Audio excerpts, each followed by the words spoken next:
Ya, em, langsung saja saya akan memberikan satu materi yang belakangan menjadi topik yang sangat viral di dunia maya, terutama di kalangan kesenangan. Materi yang seakan nggak akan pernah habis untuk dibahas. Nah, ini belum apa-apa deh munculin ya. Kalau dengar kata persepuluhan tuh kayaknya ngeri-ngeri sedap gitu ya. Jadi saya mau memberikan pemahaman yang betul tentang Alkitab. Tidak dari denominasi gereja, tidak dari apa kata pendeta, tapi apa kata Alkitab. Supaya kita benar-benar paham. Jadi jangan ketika pendeta bicara persepuluhan langsung intimidasi jadinya. Ini gereja kurang duit, pendeta kurang duit. Begitu kan kira-kira ya. Yang umum begitu. Persepuluhan mulai dibahas gitu. Nah, pagi hari ini saya mau membahas ini. Pertama, materi ini bersifat edukasi, bersifat pengajaran, murni bersifat pengajaran, memberikan kepada kita pengertian yang benar. Apa sih persepuluhan? Apa yang kita katakan tentang persepuluhan? Jadi enggak dari kata orang, apalagi kata orang Israel gitu ya. Kalau dengar kata orang Israel tuh kayaknya udah keramat. Israel juga udah nggak melakukan persepuluhan, nah gitu ya. Lalu saya mengajak setiap kita untuk yuk sama-sama biasakan ya. Persepuluhan, bukan perpuluhan. Berapa banyak dari kita tuh sering kali ngomong perpuluhan. Ya nggak salah sih sebenarnya. Tapi kalau perpuluhan itu kan kata dasarnya puluh. Berarti bisa 10, 20, 30, bahkan bisa 90. Tapi kalau persepuluhan nggak akan narik. Kata dasarnya 10. Jadi nggak akan narik. Pasti 10 ya. Jadi membiasakan yang benar dengan menyebut nama persepuluhan. Ini sepele. Tapi saya mau ajak kita sama-sama untuk yuk kita membiasakan yang benar. Namanya persepuluhan. Dan persepuluhan memang bukan fondasi dasar dari iman Kristen. Bukan fondasi dasar dari iman Kristen, tapi tetap penting dan menarik untuk kita bahas. Artinya begini, kamu nggak kasih persepuluhan itu nggak membuat kamu langsung ke neraka, enggak. Ya, enggak. Itu makanya bukan fondasi dasar, tapi penting untuk dibahas, untuk memberikan kita pengertian. Kalau kita nggak ngerti, akhirnya nanti kita gampang disetir sana sini. Setuju ya? Bukan fondasi dasar, tapi tetap penting untuk dibahas. Nah, Bapak Ibu, saya akan membagi materi ini menjadi dua bagian besar. Yang pertama adalah hal-hal yang terkait dengan persepuluhan. Hal-hal terkait dengan persepuluhan. Lalu yang kedua adalah definisi umum, sifat dan kegunaan persepuluhan. Oke, next slide. Nah, isunya gini. Next. Apakah persepuluhan masih relevan saat ini? Bagaimana Pak, Bu? Persepuluhan masih relevan nggak? Masih. Luar biasa ya. Next. Berikut adalah studi bandingnya. Yang pertama, tidak ada perintah dalam perjanjian baru. Bapak Ibu mau cari dari Matius sampai Wahyu nggak ada perintah tentang persepuluhan. Namun Yesus ada menyinggung terkait dengan persepuluhan. Yuk. Next. Lagi. Nah ini Matius 23 ayat yang ke-23. Celakalah kamu hai ahli Taurat dan orang-orang Farisi, hai kamu orang-orang munafik, sebab persepuluhan dan selasi, adas manis dan jintan kamu bayar, tetapi yang terpenting dalam hukum Taurat kamu abaikan, yaitu apa? Keadilan, belas kasihan dan kesetiaan. Perhatikan. Yang satu harus dilakukan dan yang lain jangan diabaikan. Apa arti kalimat yang satu harus dilakukan, yang lain jangan diabaikan? Yang satu harus dilakukan itu merujuk kepada persepuluhan. Itu harus dilakukan, karena itu ada perintah. Yang lain jangan diabaikan itu apa? Belas kasihan, keadilan dan kesetiaan. Ya, gitu ya. Next. Itu sudut pandang yang pertama. Yang kedua, walaupun tidak ada perintah dalam perjanjian baru soal persepuluhan, tapi ada perintah dalam perjanjian lama. Perjanjian baru nggak ada perintah, tapi perjanjian lama ada perintah. Dan tidak pernah ada pembatalan atau penghapusan dalam perjanjian baru. Dalam perjanjian lama ada perintah, perjanjian baru nggak ada perintah. Tapi di perjanjian baru juga kan nggak ada anulir. Persepuluhan nggak berlaku, nggak ada. Jadi, next, kesimpulannya apa? persepuluhan masih tetap berlaku dan relevan hingga saat ini. Amin? Amin. Yang kami berat banget rasanya. Ya, oke. Ini masih seru. Oke, sekarang saya mau kita lihat sama-sama video. Come on. Perhatikan ya, ini video.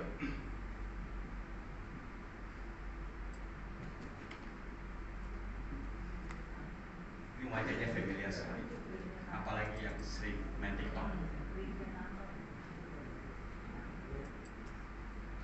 Ada orang ngotot persepuluhan pokoknya Pak. Dasarnya apa? Taurat.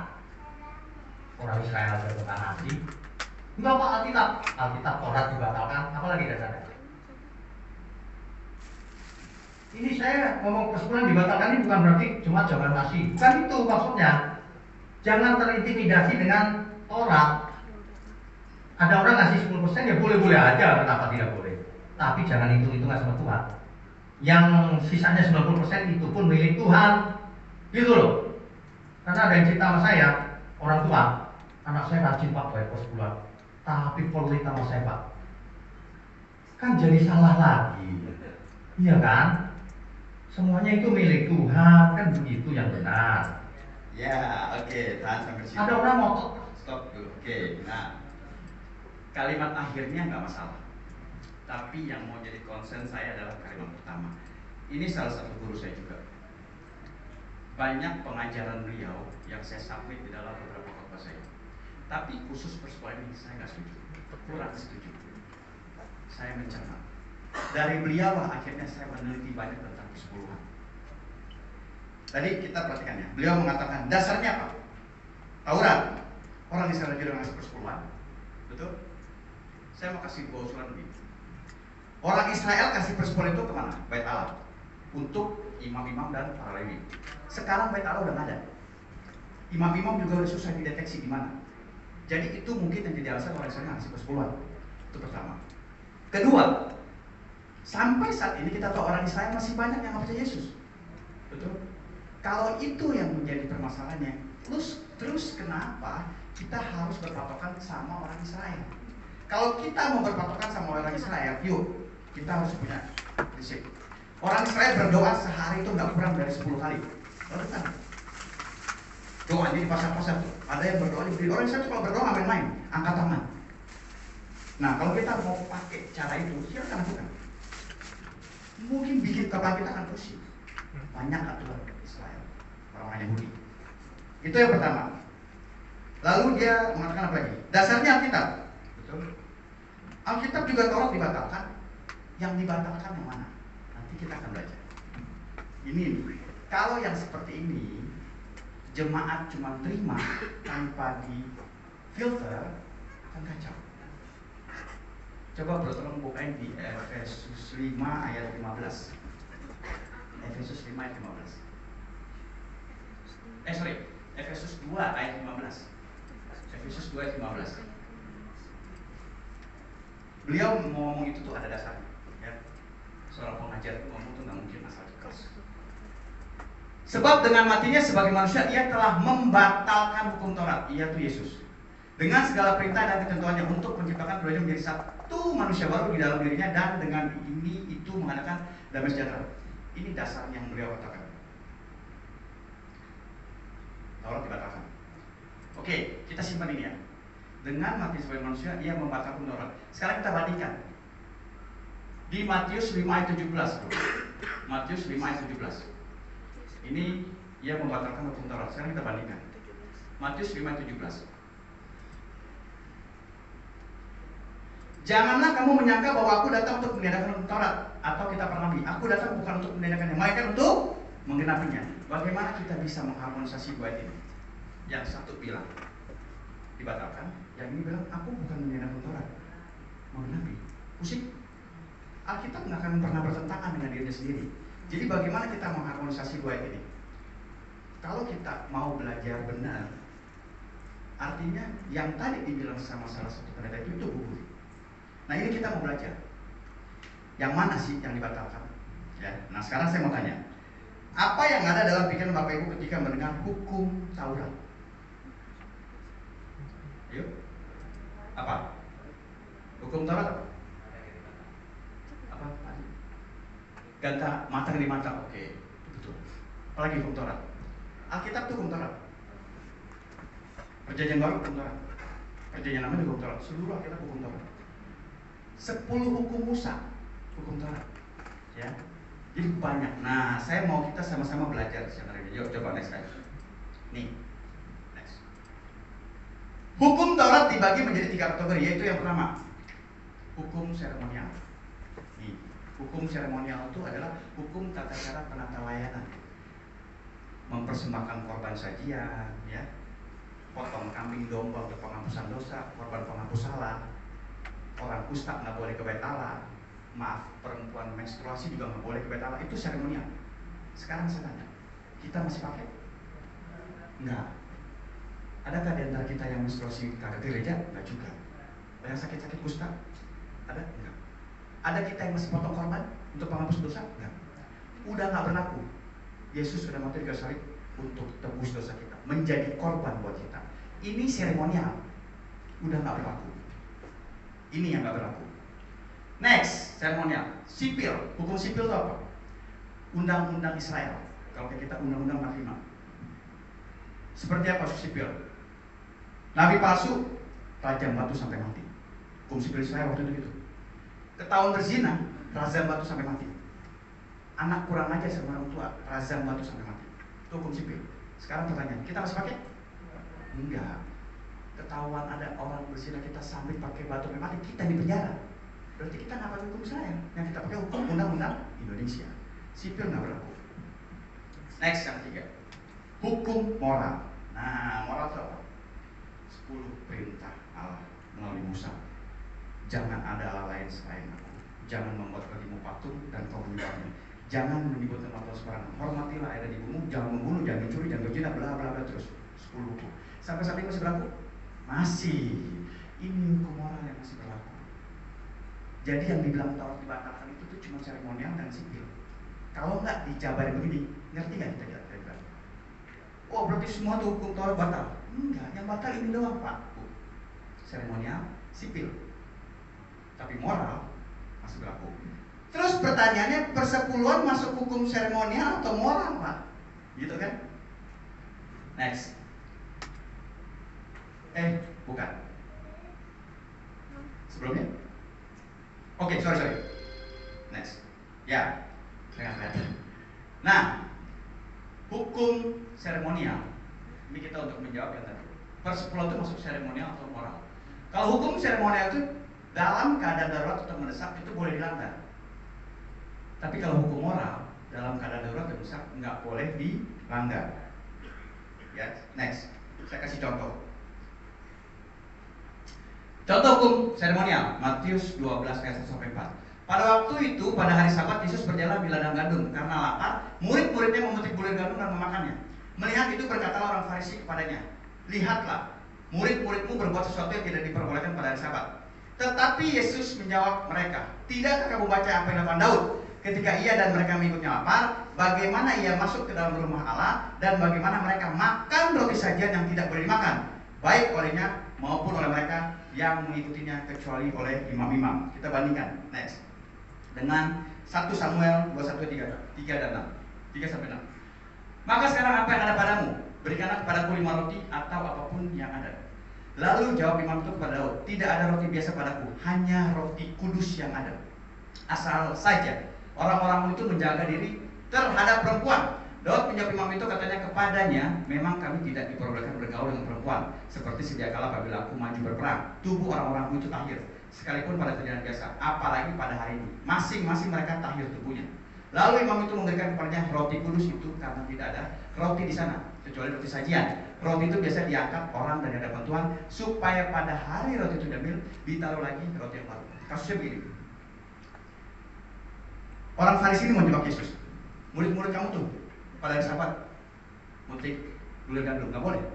Yesus jawab, kamu nggak tahu, Daud juga begitu. Daud saat masa pelarian dia dari Saul dengan kawanannya itu lapar. Kalau nggak makan gue mati. Nah, jadi Yesus tuh rewind mereka tuh ke orang Farisi. Lihat, Daud juga begitu. Jadi saya melakukan hal yang sama. Itu salah karena ada aturan. Aturannya di mana? Nih, next.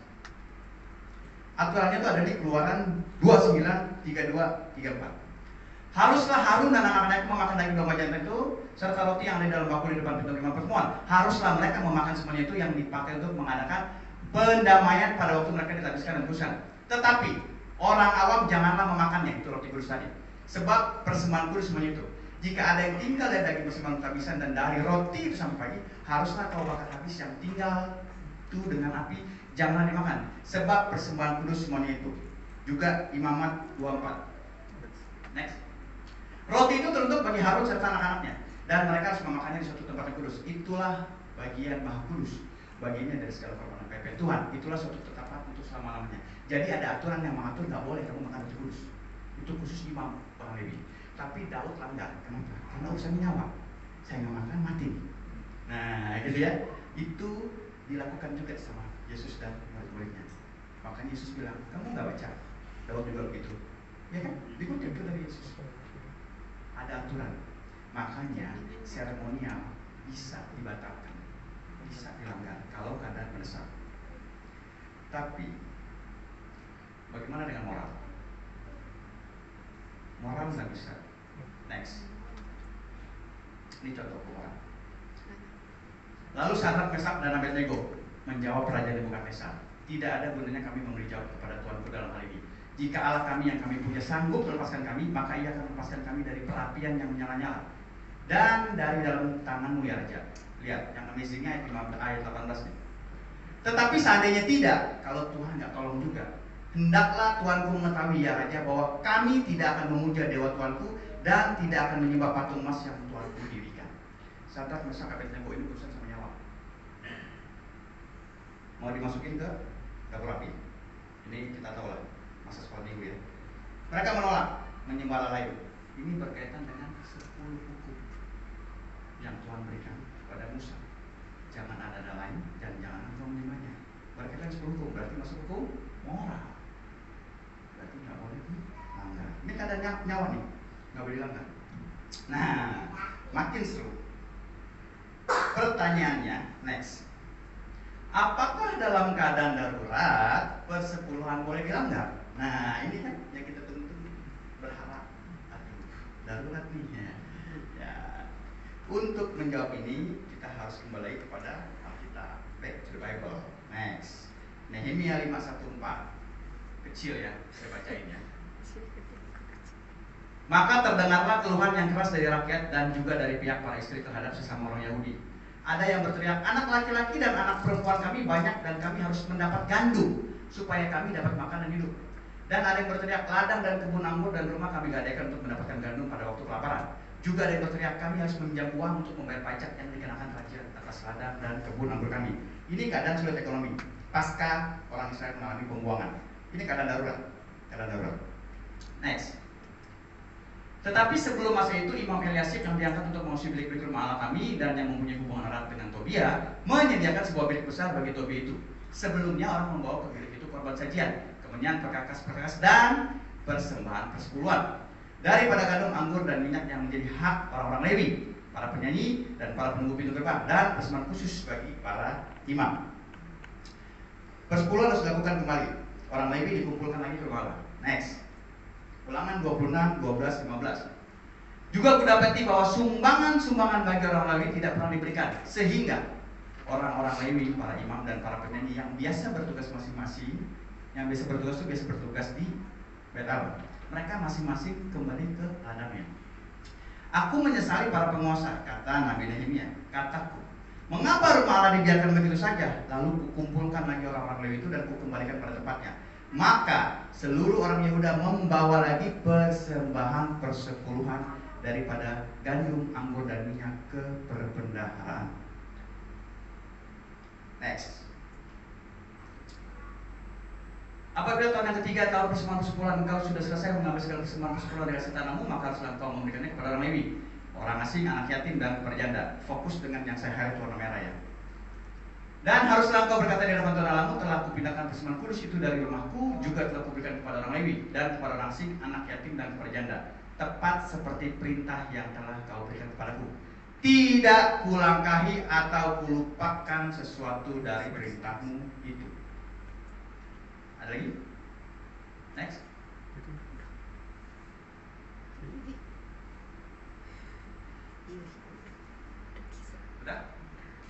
Udah ganti ya? Oh, sorry. Sama. Pada waktu aku bergabung, bergabung itu kedukaan. Itu keadaan sulit. Ya. Sesuatu tidak aku makan dari persembahan kudus itu, pada waktu aku najis, sesuatu tidak aku jauhkan daripadanya. Juga sesuatu tidak aku persembahkan daripadanya kepada orang mati.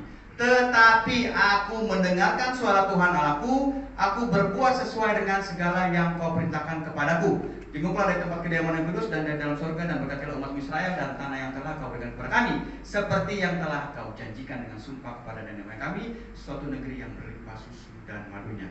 Next. Dari persembahan itu, ini dalam terjemahan bahasa Indonesia sehari-hari.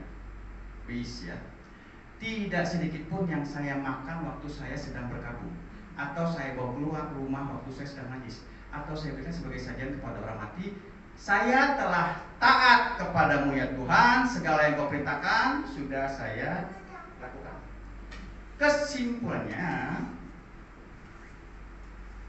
dari ayat-ayat yang banyak tadi kita baca, persepuluhan tetap harus dilakukan meskipun dalam keadaan sulit atau darurat, sama dengan hukum moral. Amin. Berat. Ini darurat nih. Nah, sekarang kasusnya saya mau kita melihat realita yang ada. Bagaimana? Ini studi kasus. Belum. Mundur dulu. Oke. Tahan situ dulu ya. Kasusnya ada lagi. Bagaimana jika kita diperhadapkan dengan kasus seperti ini? Kita punya uang, cuman segitu-gitunya, harus milih mau kasih persepuluhan atau biaya berobat keluarga, katakanlah istri, anak atau orang tua. Pilih, ini duit mau kemana? Persepuluhan atau berobat orang tua? Jangan ragu, nggak ada yang salah. Berobat, mana dasarnya? Kita balik lagi ke Matius 23 tadi kan. Yang satu harus kamu lakukan, yang lain jangan diabaikan, yaitu apa? Belas kasihan. Iman, pengharapan, dan kasih yang terbesar di antaranya apa? Kasih. Kalau kamu kasih persepuluhan, misal terjadi sesuatu sama keluarga kita, menyesalkah kita? Hati nurani itu pasti bicara. Bagaimana cara memutuskan itu? Berdoa pertama, minta hikmat. Tuhan, ini duit cuma segini-segininya, mau kasih persepuluhan atau bantu biaya berobat nih? Tuhan kasih hikmat. Hati nurani bicara. Belas kasihan Yesus bilang, kamu lakukan persepuluhan tetap betul, tapi ini jangan diabaikan. Ini orang tua, anak, istri butuh biaya. Bawa ke mereka. Doa, hati nurani. Kita nggak taat bersuara, iya dosa. Tapi Tuhan lihat, kita udah punya niat. Punya niat untuk kasih persepuluhan, tapi ini special case. Kasusnya beda, dilematis nih. Mau kasih persepuluhan, atau orang tua berobat, atau anak istri berobat nih. Kalau sampai amit-amit terjadi sesuatu, menyesal nggak? Saya sih nyesel. Tuhan, saya berdosa ya, tapi Tuhan tahu saya punya niat untuk kasih persepuluhan. Ini case-nya berbeda. Saya mau kasih tahu juga begini. Ada hukum umum, tapi ada perkecualian. Hukum umum dalam Alkitab itu begini. Semua manusia berdosa, tapi perkecualiannya adalah Yesus nggak berdosa. Yesus manusia, dia nggak berdosa.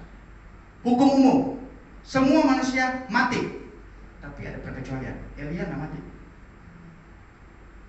Henok nggak mati, dia akan ke surga. Ada perkecualian. Hukum moral nggak boleh dilanggar persepuluhan. Spesialis ada perkecualian yang tadi. Saya yakin ya, hati nurani nggak akan mengizinkan bawa persepuluhan, tapi pikiran hati, aduh, ini gimana nih? Amsyong, kritis. Berdoa minta hikmat, putuskan yang benar. Yang satu harus kamu lakukan, yang lain jangan diabaikan. Belas kasihan, kesetiaan, keadilan. Clear? Setuju? Amin. Nah, itu baru poin pertama. Hal-hal terkait persepuluhan. Sekarang kita mau masuk ke pembahasan besar yang kedua, ya, terkait dengan sifat, sejarah, dan lain sebagainya. Yuk, next slide. Nah, ini baru masuk ke dalam definisi kita. Apa itu persembahan persepuluhan? Kejadian 14 ayat 20. Ini di PowerPoint saya ini translate-nya terlalu canggih nih. Saya pakai Indonesia, dia keluarnya Inggris semua. Bahkan tadi ada yang keluar bahasa Yunani. Untung udah enggak. Dan terpujilah Allah yang Maha Tinggi yang telah menyerahkan musuhmu ke tanganmu. Lalu Abram Abraham memberikan kepadanya 1/10 dari semuanya. Haruskah engkau benar-benar mempersembahkan 1/10 dari seluruh hasil benih yang tumbuh di ladangmu tahun demi tahun. Ulangan, belum. Baik dulu. Nah, oke. Kejadian 14:20 juga Ulangan 14:22 itu bicara sebesar berapa? 10, 20, 10. Berarti 10%. Pertanyaannya 10% dari apa? 10% dari apa? Next. Ini Imamat 27:30.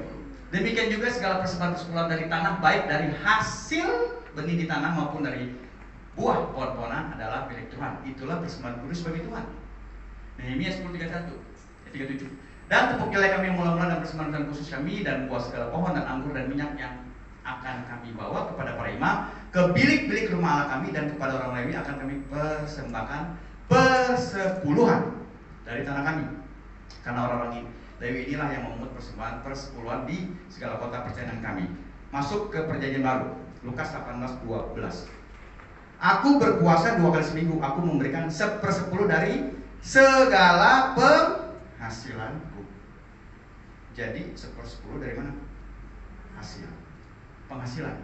Terus pertanyaannya gimana Pak? Kalau saya nggak punya penghasilan, yang usah kasih. Kamu nggak punya penghasilan, mau kasih dari mana? Minta. Enggak. Alkitab bilang dari hasil, ya. Dari hasil. Hasil apa? Hasil rutin. Hasil rutin. Sekarang saya tanya, bunga bank itu hasil rutin kan? Rutin. Mau kasih? Kasih. Warisan? Rutin? Kalau ada yang rutin kasih tahu, saya mau jadi anak angkatnya. Tiap hari dapat warisan, enak banget gitu. Ya setiap bulan. Kalau ada kasih tahu, saya mau jadi anak angkatnya. Nggak rutin. Jadi kamu nggak wajib kasih persepuluhan. Tapi kalau kamu mau kasih, namanya persembahan kasih. Boleh 10, 20 dan lain sebagainya. Silakan, gitu ya. Tapi nggak wajib, karena itu nggak rutin. Jadi bicara ayat semuanya. Uang kaget, tiba-tiba ada yang berkati, kasih duit. Rutin? Enggak, uang kaget. Kalau rutin juga, saya mau tiap hari kasih uang kaget. Ya rutin, ya. Jadi nggak kasih. THR, buatnya kerja rutin, rutin. Tiap tahun dapat, kasih. Jangan itu gimana? Ya, ini kita lagi main back to the Bible. Terus jual rumah, jual mobil, rutin nggak? Enggak. Kecuali yang kerjanya memang jual rumah, yang pekerjaan jual beli mobil, ya. Kayak memang pekerjaannya jual beli mobil, rutin karena pekerjaan jual beli mobil. Kasih, tapi kasihnya lihat, kasihnya dari untung bersih. Ini orang yang dagang. Kalau kasihnya dari semua, lama-lama habis. Kasih dari untung bersih, dikelola di manajemen, potong operasional, potong gaji, potong ini, tak untung bersih berapa? Kasih 1/10. Begitu caranya. Jangan habisin. Semua kasih dulu, nggak kelar hidupmu, nggak dapat apa-apa. Untung cuma setahun doang selesai semua ya, dari untung bersih. Nah, isu lainnya bagaimana sekarang? Itu kan dari penghasilan kan. Sekarang bagaimana kalau penghasilannya dari kerja nggak benar? Misalnya jadi judi, melacur. Nah, gimana nih? Pernah ada kasus. Pendeta saya, guru saya juga, berhasil membawa seorang wanita yang pekerjaannya racun, jadi pengikut Kristus. Tapi karena memang dia itu tulang punggung keluarga, harus bekerja demi nafkah orang tua di kampung, anak. Dia ikut Yesus, tapi satu kali dia berkota ibadah, ada pendeta yang ngomong tentang persepuluhan. Dia rindu nih, dia mau kasih persepuluhan. Datanglah minggu berikutnya kasih persepuluhan. Ini pendeta, guru saya dan yang lain kan tahu ini. Kasih persepuluhan bagaimana ceritanya nih? Kita terima, kita bingung. Kita nggak terima tapi tersinggung. Baru kenal Kristus nih, apa-apaan gitu kan? Rapat, singkat cerita di perusahaan dari kita terima. Ada jabatan yang lain bilang, udah Pak terima aja, toh kita juga nggak tahu di mata yang lain duitnya dari mana persepuluhan. Iya, memang kita nggak tahu, tapi yang ini kan kita tahu masalahnya. Ya udah kalau gitu kita terima. Singkat cerita diputuskan, diterima uangnya tapi diberikan ke luar pelayanan, nggak masuk ke dalam. Diambil, ditaruh belakang orang asing, fakir miskin, terima, tapi nggak masuk ke dalam operasional. Itu kebijakan ADRT gereja setempat. Kita harus hormat. Nah, jadi kesimpulan saya gini, Nggak hanya dari penghasilan rutin, tapi juga dari penghasilan yang halal. Jadi kalau kita punya penghasilan yang halal, ya jangan bawa ke rumah Tuhan, itu namanya kita kurang ajar ya. Itu namanya kita mencobai Tuhan. Jangan, harus dari penghasilan yang halal. Oke, next. Nah, sekarang kita mau sejarah dan sifat persepuluhan. Yuk, next. Prakteknya sejak 4000 tahun lalu, bayangin. Persepuluhan itu prakteknya udah 4000 tahun lalu zaman Abraham. Dari kita ke Tuhan Yesus itu 2000. Dari Tuhan Yesus ke Abraham itu kurang lebih 2000. Jadi 4000. Next. Nih ayatnya. Kejadian 14 ayat 20. Dan terbunyilah Allah yang Maha Tinggi yang telah menyerahkan musuhmu ke tanganmu. Lalu Abraham memberikan kepadanya 1/10 dari semuanya. Nah, ini yang pertama. Lalu selanjutnya oleh Yakub. Next. Terus. Nah, lalu bernasihatlah Yakub, jika Allah akan menyertai dan akan melindungi aku di jalan yang aku tempuh ini, memberikan kepada roti untuk dimakan dan pakaian untuk dipakai, sehingga aku selamat kembali ke rumah ayahku, maka Tuhan akan menjadi aku, dan batu yang kudirikan sebagai tugu ini akan menjadi rumah Allah. Dari segala sesuatu yang kau beri kepadaku akan selalu kupersembahkan 1/10 kepadamu. Ini Yakub inisiatif sendiri. Waktu dia di dalam pelayan ini juga kan berikan batu. Yang akhirnya kita tahu itu namanya kota Betel. Nah, ini sejarahnya. Lalu lanjut. Ulangan 14 ayat 22. Haruslah engkau benar-benar mempersembahkan 1/10 dari seluruh hasil benih yang tumbuh di ladangmu tahun demi tahun. Lagi, Ulangan 18:26. Haruslah engkau berbicara kepada orang Lewi dan berkata kepada mereka, apabila kamu menerima dari pihak orang Israel persembahan persepuluhan yang kuberikan kepadamu dari pihak mereka sebagai milik pusakamu, maka haruslah kamu mempersembahkan sebagian daripadanya sebagai persembahan khusus kepada Tuhan, yakni persembahan persepuluhanmu dan persembahan persepuluhan itu. Perhatikan ya, ada kata apa? Haruslah. Betul ya? Nah, kata haruslah itu jadi sudah menjadi satu keharusan. Artinya apa? Ada hukum yang mengatur. Ada hukum yang mengatur. Lalu apa konsekuensinya Pak kalau kita nggak lakukan? Ini ada hukum, ada perintah. Alkitab kan bicara cuma dua, perintah, larangan. Ada perintah kerjain, nggak kerjain dosa. Ada larangan jangan kerjain, kerjain malah dosa. Perintah, larangan. Kalau kita nggak lakukan akan jadi dosa. Kok dosa? Iya. Karena Alkitab bilang, pertama dosa ketidaktaatan, kedua dosa penipuan. Karena Alkitab mengatakan persepuluhan milik Allah. Dari mana tahu? Next. Imamat 27:30. Demikian juga segala persembahan persepuluhan dari tanah, baik dari hasil benih di tanah maupun dari pohon-pohonan, adalah milik siapa? Milik Tuhan. Itulah persembahan kudus bagi Tuhan. Milik Tuhan. Malaikat 3:8. Bolehkah manusia menipu Allah? Namun kamu menipu aku. Tetapi kamu berkata, dengan cara bagaimanakah kami menipu engkau? Mengenai apa? Persembahan persepuluhan dan persembahan khusus. Jadi kalau kita melakukan yang namanya perintah tentang persepuluhan, kita melakukan setidaknya dua dosa. Dosa ketidaktaatan, dosa penipuan. Kenapa? Karena kita bilang persepuluhan milik Allah. Kalau kita nggak lakukan, itu namanya kita menipu. Karena ini milik Tuhan, maka persepuluhan itu esensinya bukan kita memberikan, tapi kita mengembalikan. Ini pahamin ya. Persepuluhan itu milik Tuhan. Yang namanya milik kita nggak ngasih, tapi kita kembali. Sekarang gimana misalnya gaji saya 10 juta, misal ya, saya kasih persepuluhan 1 juta, tapi saya bagi 4. Ibadah pertama, minggu pertama saya kasih 250.000. Ibadah minggu kedua saya kasih lagi 250.000. Sampai berempat berarti total berapa? 1 juta. Pertanyaannya, saya udah kasih persepuluhan belum? Udah. Ini lewat bocoran ya. Udah 1 juta. Tapi saya belum memberikan buat Tuhan. Saya baru mengembalikan haknya Tuhan. Saya belum kasih apa-apa sama Tuhan. Karena saya cuma mengembalikan persepuluhan itu. Kecuali 250 saya kasih, 100.000 saya keluarin lagi buat persembahan. Yang 100.000 inilah yang saya kasih buat Tuhan. Itu persembahan. Makanya berbeda antara persembahan sama persepuluhan. Jangan main akal-akalan ya. Kasih persepuluhan udah didapat sama persembahan. Ya persepuluhan kamu kasih, tapi persembahan kamu belum kasih. Kamu belum berikan buat Tuhan. Kamu hanya mengembalikan buat Tuhan melalui persepuluhan itu. Firm ya, sampai sini ya. Oke. Saya pernah bahas ini juga di Dewasa Muda kayaknya. Nah, makanya dapat bocoran. Oke, ini sesuatu yang penting. Saya cuma mau gini, supaya kita ke depan tuh nggak salah paham. Apalagi kalau model-model pendeta besar tadi. Pendeta besar itu bukan berarti yang hebat, enggak. Pengikutnya banyak, followernya banyak. Tapi kalau buat saya pendeta besar, saya masih juga pendeta besar. Kenapa? Karena badan saya besar. Ya, itu pendeta besarnya gini. Nah, jadi maksudnya gini, kita kadang-kadang kan begitu ya. Wah, kalau dia ngomong, udah pokoknya iya aja deh, bener. Belum tentu. Itu tadi guru saya. Banyak yang betul saya sakit. Yang enggak, jangan diambil. Pikir lagi, evaluasi lagi. Apakah kita kalau makan bakso langsung telan? Enggak, kunyah dulu kan. Kalau langsung telan gimana? Kalau lautan di sini, kunyah dulu makan bakso. Firman juga begitu. Jangan mentah-mentah yang ngomong pendeta besar, oh iya, yes, amin, udah bener. Enggak. Manusia itu gudangnya alfa. Bisa salah. Cek lagi, balikin lagi ke Alkitab. Itu tadi persepuluhan saya nggak setuju. Kenapa patokannya sama orang Israel? Nah, itu memberikan kita pemahaman yang ofensif ya. Oke, next slide. Poin ketiga. Untuk apa persepuluhan diberikan? Next. Yang pertama jawabannya adalah jelas, operasional rumah Tuhan. Ayatnya keluarkan. Ini semua ayat. Saya ngomong tuh nggak interpretasi. Bawalah seluruh persembahan persepuluhan itu ke dalam rumah perbenaran supaya ada persediaan makanan di rumahku. Dan ujilah aku, kata firman Tuhan semesta alam, apakah aku tidak membukakan bagimu tingkap-tingkap langit dan mencurahkan berkat kepadamu sampai berkelimpahan. Next.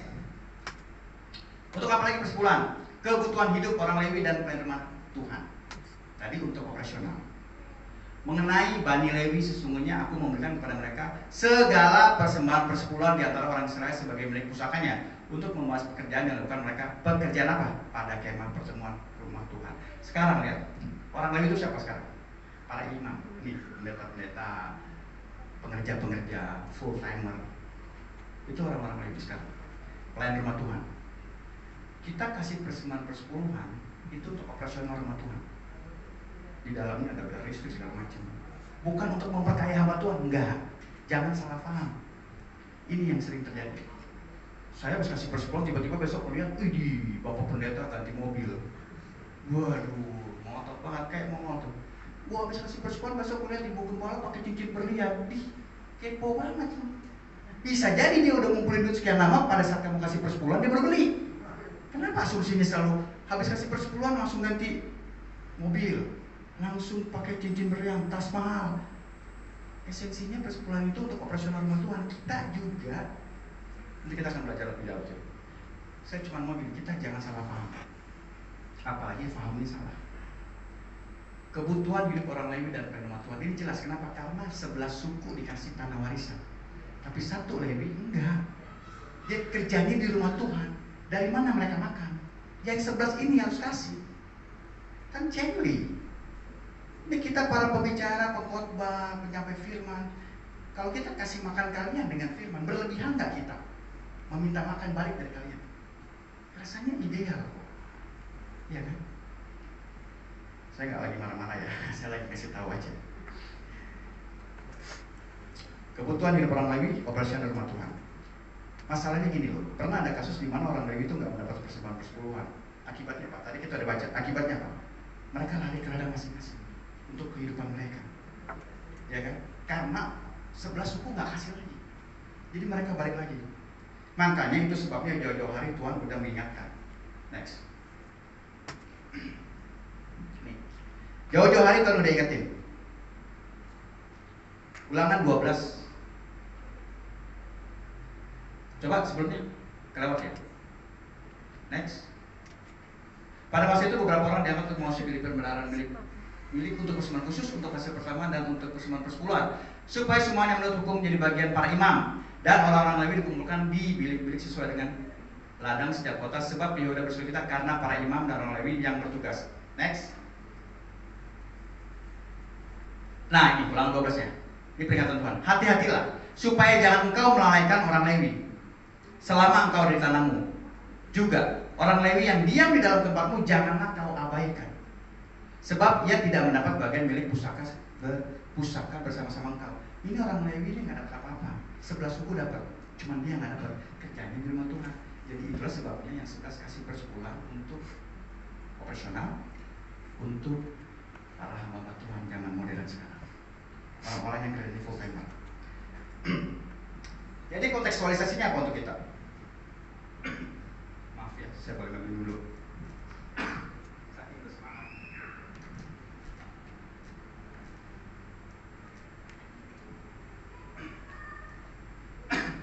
Jadi kontekstualisasinya untuk kita adalah satu, persepuluhan untuk membiayai seluruh pelayanan gereja. Amin? Nggak yakin banget aminnya sih, masih berat ya. Amin gitu. Persepuluhan untuk membiayai seluruh pelayanan gereja, bukan untuk memperkaya orang, hamba Tuhan, bukan. Untuk membiayai seluruh pelayanan gereja. Kedua, persepuluhan untuk menghidupi hamba-hamba Tuhan, baik yang full timer atau gembala, pendeta yang di dalamnya. Itu esensinya. Coba next bro. Matius 10 ayat 10. Janganlah kamu membawa bekal dalam perjalanan, janganlah kamu membawa baju 2 helai, kasut atau tongkat, sebab seorang pekerja patut mendapat upah. Perhatikan, seorang pekerja patut mendapat upah. Tidak tahukah kamu bahwa mereka yang melayani tempat kudus, mereka yang melayani di tempat kudus mendapat penghidupannya dari tempat kudus itu, dan bahwa mereka yang melayani mesbah mendapat bagian mereka dari mesbah itu. Demikian pula Tuhan telah menetapkan bahwa mereka yang memberitakan Injil harus hidup dari pemberitaan itu. Kami memberitakan Injil kepada jemaat, kami juga harus hidup dari pemberitaan Injil. Begitu maksudnya. Berlebihankah ketika kami memberikan makanan rohani, kami tidak mendapatkan upah? Ini firman Tuhan. Seorang pekerja patut mendapat upah. Upah bukan buat ria-ria, upah buat kehidupan. Jadi seorang pekerja patut mendapat upah. Next bro. 1 Timotius 5, 17-18. Penatua-penatua yang baik pimpinannya patut dihormati 2 kali lipat, terutama mereka yang dengan jerih payah berkhotbah dan mengajar. Bukankah kitab suci berkata, janganlah engkau memberangus mulut lembu yang sedang mengiring. Dan lagi tekankan, seorang pekerja patut mendapat upah. Saya mau tanya gini, penatua yang baik pimpinannya patut dihormati 2 kali lipat. Ngerti maksudnya enggak? 2 kali lipat itu apa? Apakah hormat 2 kali lipat itu hormat pertama, ya, hormat kedua, iya, 2 kali hormat? Bukan. Hormat yang pertama adalah hormat secara moral. Hormat secara moral. Lalu hormat yang kedua adalah hormat secara finansial. Ayat 18, seorang pekerja patut mendapat upah. Kalau kamu menghormati gembalamu, pendetamu, para pengajarmu, hormatilah mereka dengan cara finansial. Apakah kalian suka kita makan enak, para pengerja di rumah Tuhan belum tentu udah makan? Gitu ya. Next, klik. Nih, Galatia 6 ayat 6. Baiklah dia yang menerima pengajaran firman. Yang menerima pengajaran firman adalah jemaat. Membagi segala sesuatu yang ada padanya, yang ada kepada jemaat, dengan orang yang memberitakan pengajaran itu. Prinsipnya begitu. Ketika kita kasih, kalian kasih. Masuk akal? Masuk akal ya. Rasanya nggak berlebihan sih. Kalau kita ngerti konsepnya, persepuluhan buat operasional, buat penghidupan semua hamba Tuhan ada di dalamnya. Jadi kalau ketemu kasus yang kayak tadi saya bilang itu udah bukan bagian kita. Bagian kita adalah memberikan apa yang menjadi tanggung jawab kita. Selebihnya biarlah mereka yang mengurus di dalam sini. Percaya saja. Nah, kalau ketika Bapak Ibu sudah kasih, terus pertanyaannya adalah next. Pertanyaannya, terus apakah pendeta atau hamba Tuhan wajib memberikan persepuluhan mereka? Kita, gembala, pemberita Injil, dapat penghidupan dari jemaat. Apakah kita wajib memberikan persepuluhan lagi? Wajib. Ada dasar ayatnya? Ada. Back to the Bible. Next slide. Nehemia 10:38. Seorang imam, perhatikan, anak Harun akan menyertai orang-orang Lewi itu bila mereka memungut persembahan persepuluhan, dan orang-orang Lewi itu akan membawa persembahan persepuluhan daripada persembahan persepuluhan itu ke rumah Allah kami, ke bilik-bilik rumah perbendaharaan. Lagi haruslah engkau berbicara kepada orang Lewi dan berkata kepada mereka, apabila kamu menerima dari pihak orang Israel, kita menerima persembahan persepuluhan yang kuberikan kepadamu dari pihak mereka sebagai milik pusakamu, maka haruslah kita mempersembahkan sebagian daripadanya sebagai persembahan khusus kepada Tuhan. Persembahan khusus itu maksudnya konteksnya persepuluhan, yakni persembahan persepuluhanmu, persembahan persepuluhan kami dari persembahan persepuluhan itu. Jadi pendeta juga kasih. Kita terima dari Bapak Ibu, kita juga kasih. Ayatnya. Jelas ya? Pendeta dan hamba Tuhan wajib memberikan persembahan persepuluhan. Terakhir, next, kemana persembahan persepuluhan diberikan? Nah, ini yang akan menjawab video tadi di awal. Kalau orang Israel nggak kasih, mungkin mereka hanya berpatokan pada bait Allah. Iya, di Israel nggak ada bait Allah, yang ada tinggal tembok ratapan. Next, Ulangan 12:5. Tetapi tempat yang akan dibeli Tuhan Allahmu dari segala sukumu sebagai kediamannya untuk menegakkan namanya di sana. Tempat itulah harus kamu cari dan kesanalah harus kamu pergi. Kediaman Tuhan. Kesanalah ke kediaman Tuhan. Kamu harus bawa korban bakaran dan korban sembelihanmu, persembahan persepuluhanmu dan persembahan khususmu, korban dasarmu dan korban sukarelamu, anak-anak sulung lembu sapimu dan kambing dombamu. Ada lagi? Keluarnya semua. Oke. Maka seluruh orang Yehuda membawa lagi persembahan persepuluhan daripada gandum, anggur dan minyak ke perbendaharaan. Kemudian Hizkia menyediakan bagi rumah Tuhan dan mereka menyediakannya. Dan dengan setia mereka membawa segala persembahan khusus, persembahan persepuluhan dan persembahan kudus itu ke sana. Karenanya seorang Lewi mengawasi semuanya itu dan Simei saudaranya adalah orang kedua.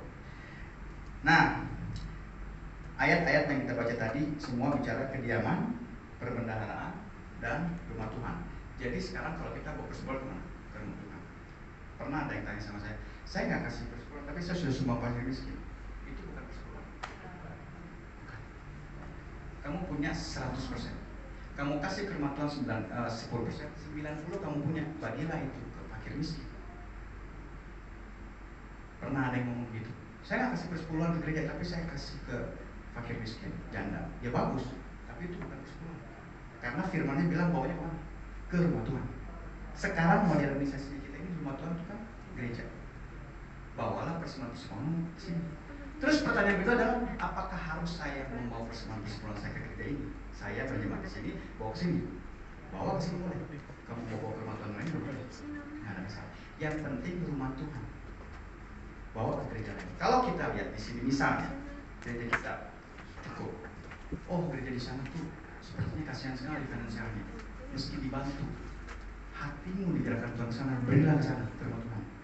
Kasih, nggak ada masalah.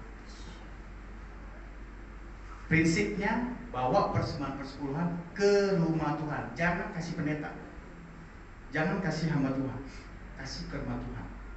Nanti disinilah yang akan memanage, yang mengolah untuk operasional, untuk penghidupan orang-orang Lewi. Nah, gitu ya. Jadi saya berharap kita pagi ini paham apa itu persepuluhan. Jangan merasa diintimidasi ketika seorang pendeta tuh bicara soal persepuluhan. Nah, ini boleh lah kita bacakan nih. Kesimpulan akhirnya ini. Ulangan 28 ayat 1-2. Jika engkau baik-baik mendengarkan suara Tuhan Allahmu dan melakukan dengan setia segala perintahnya yang kusampaikan kepadamu pada hari ini, maka Tuhan Allahmu akan mengangkat engkau di atas segala bangsa di bumi. Segala berkat ini akan datang kepadamu dan menjadi bagianmu jika engkau mendengarkan suara Tuhan Allahmu. Kita tahu kan, berkat itu nggak melulu bicara soal duit. Berkat itu bicara soal pemeliharaan, penyertaan, dan sejahtera, sukacita, dan minggu lalu yang ibadah pagi, restu Tuhan. Jadi jangan selalu mengukur berkat sama duit. Kesehatan kita tuh berkat Tuhan kasih. Keluarga, anak istri sehat itu berkat. 1 tahun kita nggak diizinkan Tuhan masuk rumah sakit, itu berkat. Punya duit banyak tapi kalau di rumah sakit buat apa juga. Nah, gitu ya. Jadi berkat jangan selalu diartikan dengan duit. Penyertaan, pemeliharaan, dan sejahtera, sukacita, susah itu. Oke, jadi sekali lagi saya berharap kita sekarang mengerti, jangan diintimidasi.